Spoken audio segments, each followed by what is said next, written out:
পর্যায়ে এসে তারা 4,000 টাকা কফি বিক্রি করছে। তাইলে একজন কৃষক যে চাষ করবে তার আগ্রহটা কোথায় থাকবে? যে পরবর্তী ফসল আমরা কফি লাগাবো, অবশ্যই এই কফিটা বিলুপ্ত হয়ে যাবে। আসসালামু আলাইকুম। আজকে আমরা চলে এসেছি ফুলকপির জমিতে, যেটার গঠন প্রণালী সম্পর্কে আপনাদের দেখাবো এবং সেটা তৈরি করতে কি পরিমাণ খরচ হয়েছে এবং বর্তমান বাজার সম্পর্কে আপনাদের তথ্য দেওয়ার চেষ্টা করব। একজন কফিওয়ালার সাথে আমরা এখন কথা বলবো। তো আসসালামু আলাইকুম ভাই, ভালো আছেন? ওয়ালাইকুম আসসালাম, আলহামদুলিল্লাহ ভালো আছি ভাই। আপনাদের এই মাঠের নাম কি? এই মাঠটার নাম? এই মাঠটার নাম আছে খাপাল বলে, আড়ালগাড়ির মাঠ খাপাল। খাপাল।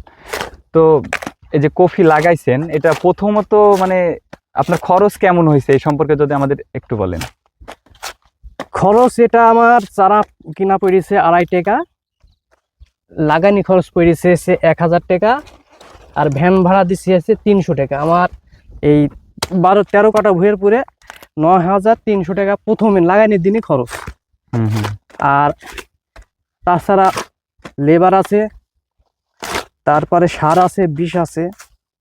এতে আমার 13 কাটা ভুঁয়ে 20,000 টাকা মতন খরচ হয়েছে। 20,000 মতো খরচ হয়ে গেছে। তো এখন যদি আমি কফির পিসটা হিসাব করি, যে এখন কফি আপনি কত টাকা করে বাজারে নিতেছে? বাজারে প্রথমত যেখানে মাথা সেখানে প্রথমত 4 টাকা যায়, তারপরে 3 টাকা, তারপর 2 টাকা, লাস্টে যেখানে ক্যাট পড়ি থাকে সেখানে 1 টাকা পিস।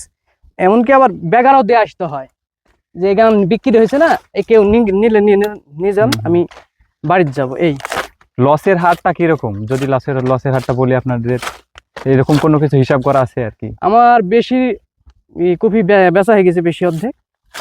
তার মধ্যে আমার টাকা উঠেছে 4,500 টাকা পাইছি আমি।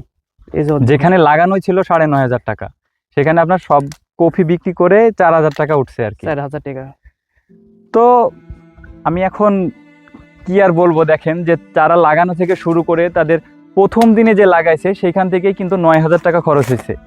তাদের কফি প্রায় শেষ জমিতে, শেষ পর্যায়ে এসে তারা 4,000 টাকা কফি বিক্রি করছে। তাইলে একজন কৃষক যে চাষ করবে তার আগ্রহটা কোথায় থাকবে?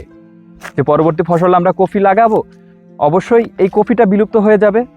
এরকম যদি চলতে থাকে পরবর্তীতে, তাহলে হয়তো কফিটা বিলুপ্ত হয়ে যাবে। বিকজ দেখেন যে যেখানে 9,000 টাকা থেকে 4,000 টাকা ওঠে, সেখানে পরিশ্রমের দামটাই ওঠে না, মূল টাকাটাই ওঠে না। পরিশ্রম তো আরো অনেক দূরের কথা। যেখানেতেই তিনি বললেন যে কফি জায়গা খালি করার জন্য লাস্টে বেগার দিয়ে আসা লাগে বা বিনামূল্যে দিয়ে আসা লাগে।